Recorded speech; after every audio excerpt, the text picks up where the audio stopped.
Avez-vous déjà vu quelqu'un frotter un morceau de craie blanche sur une tache de graisse et la regarder disparaître comme si elle n'avait jamais existé?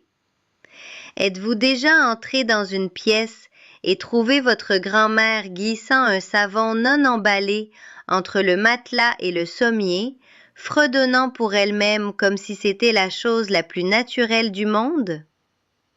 Mes enfants me regardaient autrefois de la façon dont vous avez sans doute regardé la vôtre quand vous la surpreniez à faire quelque chose que vous ne compreniez pas, avec ce sourire patient et légèrement gêné qui dit « Oh, maman !» Mais ce sourire a disparu. Il est parti un dimanche après-midi de décembre, lors du repas de Noël chez moi, celui dont ma belle-fille Patricia parle encore quand elle veut me flatter. Et aujourd'hui, je vais vous raconter exactement ce qui s'est passé et je vais ouvrir la chose la plus précieuse que je possède. Un vieux carnet, taché de graisse, avec une couverture de cuir fissurée qui appartenait à ma grand-mère, une femme prénommée Benedita, qui a élevé 7 enfants dans une maison simple en Provence, sans jamais avoir fait appel à un professionnel pour quoi que ce soit qui avait une solution dans le placard de la cuisine. Mes enfants ne rient plus. Et quand j'aurai fini de vous parler, vous comprendrez pourquoi. Je tiens une maison depuis 40 ans. 40 ans de déjeuner du dimanche, de bûches de Noël, de genoux écorchés et de canalisations bouchées et de rideaux qui avaient besoin d'être lavés et de parquets qui avaient besoin d'attention. 40 ans à faire tout cela avec ce que j'avais, parce que ce que j'avais était toujours suffisant si on savait comment l'utiliser. Ma maison n'est pas connectée. Il n'y a pas de voix qui répond aux questions, ni de robot qui passe l'aspirateur à 2 heures du matin. Mon lave-vaisselle n'est pas connecté à Internet. Ma cafetière ne peut pas être contrôlée depuis mon téléphone. Et pourtant, en 40 ans, je n'ai jamais eu une tâche qui ne partait pas, un grincement qui ne s'arrêtait pas, une canalisation bouchée pendant plus de 20 minutes ou un meuble en bois que je ne pouvais pas sauver. Mes enfants n'ont pas hérité de cette confiance. Mon fils Mathieu et sa femme Patricia ont une femme de ménage qui vient 2 fois par semaine, plus un service de nettoyage professionnel 1 fois par mois. Ils ont un aspirateur robot auquel ils ont donné un nom, ils l'appellent Robbie, je vous assure que c'est vrai, et quand Robbie se retrouve bloqué dans un coin à tourner en rond, ils appellent le service client de l'entreprise. Ma fille Françoise possède pas moins de 12 flacons différents sous son évier de cuisine, chacun conçu pour une surface spécifique, et 2 d'entre eux coûtent plus de 30 €. 30 € pour un flacon de spray. Benedita élevait 7 enfants avec moins que ça pour la semaine, et les sols de sa maison brillaient comme des miroirs. Le dimanche dont je me souviens avait très bien commencé. Tout le monde était venu. Mathieu et Patricia avec les petits-enfants, Françoise et son mari Sébastien, ma voisine Madeleine que je nourris lors des repas de famille depuis une 12aine d'années, la nappe brodée que ma mère m'avait donnée quand je me suis mariée était posée sur la table. Et ma petite fille Élise, qui a 6 ans et qui porte en elle cette énergie particulière que seuls les enfants de 6 ans possèdent, a décidé que le meilleur moment pour s'étirer par-dessus la table était exactement quand l'oncle Sébastien servait le Bordeaux que j'avais ouvert pour l'occasion. J'ai entendu le bruit avant de me retourner. Ce splash lourd et mouillé, suivi de ce silence qui tombe sur une pièce quand tout le monde est en train d'évaluer les dégâts en même temps. C'était un verre plat, bordeaux foncé, se répandant sur le tapis crème du salon que j'ai depuis 11 ans, celui que j'avais ramené d'un voyage en Alsace et qui a survécu à 11 repas de Noël et survivra à celui-ci aussi. Mais à ce moment-là, personne dans cette pièce ne le croyait.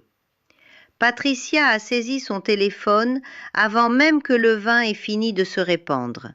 Elle cherchait déjà « nettoyage tapis urgent, détachant professionnel, intervention le jour même ». Mathieu lisait les avis à voix haute. Françoise appliquait une mousse rose tirée d'un petit flacon qu'elle avait sorti de son sac à main. Oui, elle transporte du spray nettoyant dans son sac. Je veux que vous compreniez cela. Et la mousse sentait fort des produits chimiques que je ne savais pas nommer. Je suis allée à la cuisine. J'ai ouvert le placard. J'ai pris la boîte de sel de table, le sel ordinaire, bon marché, banal, qui est au même endroit sur le même étagère depuis 40 ans. Je suis retournée au salon et j'ai versé un monticule généreux de sel directement au centre de la tâche. « Maman !» a dit Françoise avec cette voix, celle qui signifie qu'elle pense que j'ai perdu la tête. « Maman, ça ne va pas marcher, tu dois appeler quelqu'un. » Je n'ai pas répondu. J'ai simplement pressé doucement le sel dans le tapis avec la paume de ma main, comme Benedita me l'avait montré, comme sa mère le lui avait montré, pressant et pressant, tandis que le sel attirait l'humidité hors des fibres, comme s'il était convoqué. Puis, je l'ai laissé agir. J'ai dit à tout le monde d'aller manger, que le tapis irait bien, et j'ai regardé mes enfants échanger le regard que je vois sur leur visage depuis une vingtaine d'années. Celui qui dit qu'il m'aime, mais qu'il s'inquiète sincèrement pour mon jugement. 20 minutes plus tard, je suis revenue avec un linge propre et humide. J'ai soulevé le sel. Dessous, la tache avait été absorbée par les cristaux, estompée jusqu'à presque rien, une pâle ombre de ce qu'elle avait été. J'ai tapoté le reste avec de l'eau froide et un filet de vinaigre blanc, juste quelques gouttes, juste assez.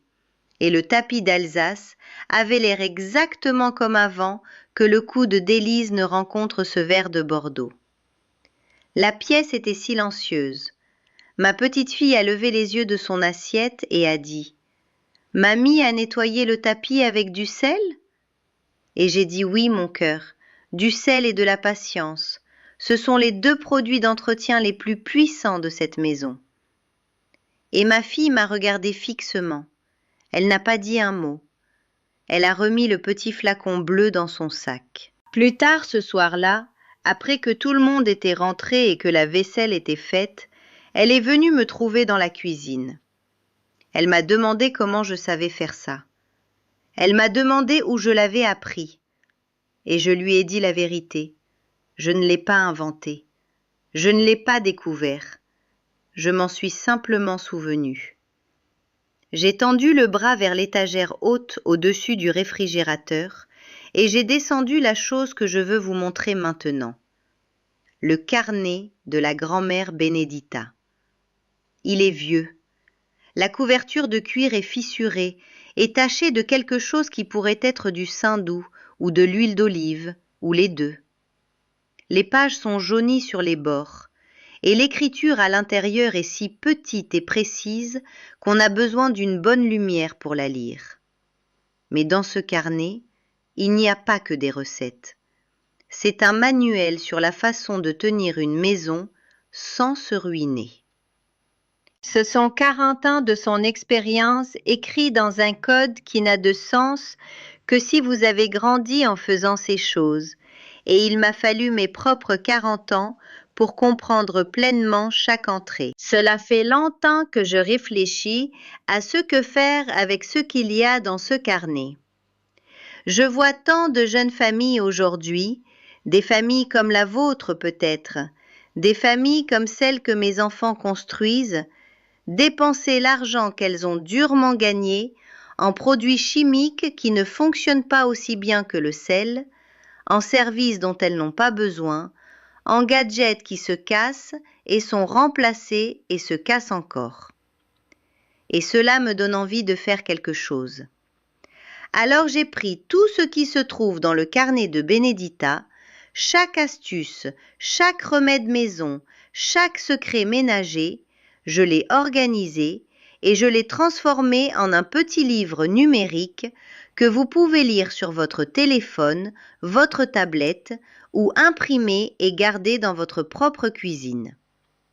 J'ai laissé une copie pour vous, là, maintenant, dans le commentaire épinglé sous cette vidéo. Allez le chercher. Cela ne coûte pas ce que coûte le service de nettoyage de Patricia, je vous le promets. Cela coûte presque rien. Et cela sauvera votre maison comme cela a sauvé la mienne. Allez le prendre quand vous serez prêt. Je suis là. Maintenant, laissez-moi vous dire ce qu'elle m'a appris à faire avec une vieille brosse à dents usée et un peu de bicarbonate, et pourquoi les joints de ma salle de bain ressemblent encore à du neuf après 23 ans. L'astuce de la brosse à dents est une de ces choses qui semblent trop simples pour être vraies, ce qui est exactement la raison pour laquelle les gens ne le font pas. Vous prenez une vieille brosse à dents, une qui a terminé sa vie utile dans votre bouche, et vous ne la jetez pas. Vous la mettez dans un pot sous le lavabo. Et quand les joints entre vos carreaux commencent à paraître gris et ternes, vous mélangez une cuillère à soupe de bicarbonate avec assez d'eau oxygénée pour faire une pâte, et vous frottez. Juste frotter. La réaction pétillante soulève la moisissure, les résidus de savon et les minéraux de l'eau des petits pores du joint, et ce qui reste est blanc et propre et ressemble au jour où il a été posé. Ma salle de bain a 23 ans. Personne qui y entre ne me croit quand je le dis. Tout le monde suppose que j'ai fait des travaux récemment. Je n'en ai pas fait. J'ai une vieille brosse à dents et une boîte de bicarbonate. Benedita avait quelque chose à dire sur les sols. Elle disait qu'un sol vous dit tout sur une maison, et elle avait raison. Mes sols sont en parquet, et ils ont vécu une vie complète. Des vélos d'enfants traînés dessus, des chiens glissant dans les virages, des meubles réarrangés plus de fois que je ne peux compter. Et 2 fois par an, je les revive avec de l'huile d'olive et du vinaigre blanc. Pas un produit commercial pour parquet, pas le spray qui vient dans la bombe avec le citron sur l'étiquette. L'huile d'olive et vinaigre blanc, mélangés à part approximativement égale dans un vieux vaporisateur, appliqués avec un chiffon doux et poli jusqu'à ce que le bois recommence à briller. L'huile pénètre dans le bois et remplace l'humidité que le temps et les pieds lui retirent. Le vinaigre coupe tout résidu ou film. Le résultat est un sol qui a l'air aimé, parce qu'il l'est. Le grincement dans le couloir, celui près du placard à linge, que Mathieu enjambait quand il rentrait tard adolescent, pensant que je ne l'entendrais pas, je l'ai résolu avec du talc pour bébé. Du talc ordinaire, saupoudré dans la fente entre les lames de parquet, là où se trouvait le grincement, travaillé doucement avec une petite brosse douce, et le grincement avait disparu dans la journée. Quand le talc se dépose dans la fente entre les lames, il réduit le frottement qui cause le bruit. Ce n'est pas permanent. Il se peut que vous ayez besoin de le refaire dans 1 an ou 2. Mais cela coûte quelques centimes et prend 5 minutes, et l'alternative, appeler quelqu'un pour poncer ou repointer le parquet, coûte plusieurs centaines d'euros et prend des jours. Je veux vous parler du savon sous le matelas, car je vous vois vous interroger. Benedita jurait par cela pour les crampes dans les jambes. Elle disait que sa propre grand-mère lui avait dit qu'un pain de savon non emballé, en glycérine pure, placé sous le drap du dessous près du pied du lit, préviendrait les crampes nocturnes qui viennent avec l'âge, avec le fait de rester debout toute la journée, avec le fait d'être une personne qui utilise son corps. Je ne peux pas vous expliquer le mécanisme. Je ne peux pas citer d'articles scientifiques. Ce que je peux vous dire, c'est que j'ai commencé à faire cela quand j'avais la quarantaine et que les crampes étaient devenues régulières et désagréables, et depuis lors je dors sans elles. Mon médecin trouve cela intéressant. Il a arrêté de me demander de changer. Il y a aussi la question des éviers et des lavabos qui se vident lentement. Un écoulement lent n'est pas une urgence de plomberie. C'est une accumulation de résidus de savon, de cheveux et des débris ordinaires d'une vie vécue dans une salle de bain. Vous versez une demi-tasse de bicarbonate dans le siphon. Vous suivez avec une demi-tasse de vinaigre blanc. Vous écoutez le pétillement, c'est un son satisfaisant, le son de la chimie qui fait exactement ce que vous lui demandez. Vous attendez un quart d'heure. Vous rincez avec l'eau la plus chaude possible. Dans la plupart des cas, c'est la fin du problème. J'habite cette maison depuis 32 ans. Je n'ai jamais fait appel à un plombier pour un siphon bouché. Mes enfants ont appris à être plus discrets dans leur scepticisme. Pas tout d'un coup, et pas sans résistance. Mathieu a encore Roby, et je soupçonne que l'attachement va au-delà du pratique. Mais Françoise a commencé à garder une boîte de bicarbonate sous l'évier, à côté des 12 flacons. Elle m'a envoyé un message le mois dernier pour dire que l'astuce de la brosse à dents et du peroxyde avait fonctionné sur ses joints. Elle a utilisé un emoji pouce en l'air, ce qui, de la part de Françoise, équivaut pratiquement à une ovation debout. Ce que Benedita comprenait et ce que j'ai passé 40 ans à essayer de comprendre plus complètement, c'est que tenir une maison ne consiste pas à avoir les bons produits.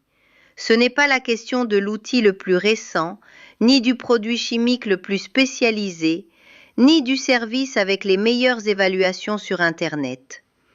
Il s'agit de connaître sa maison comme on connaît une personne, ses particularités et ses besoins, et ses petites plaintes, et ce dont elle a besoin pour se sentir soignée. Une maison n'est pas une collection de surfaces à gérer. C'est l'endroit où votre vie se déroule et elle mérite l'attention que vous donneriez à tout ce que vous aimez. Mes enfants ne rient plus. Et honnêtement, moi non plus. Je suis juste reconnaissante.